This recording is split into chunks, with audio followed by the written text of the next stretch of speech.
Today's pronunciation lesson is contrasting the sounds j and sh. First, I will use each sound in a word.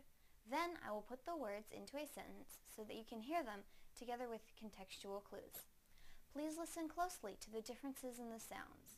First, the j sound in the word jack, jack, jack.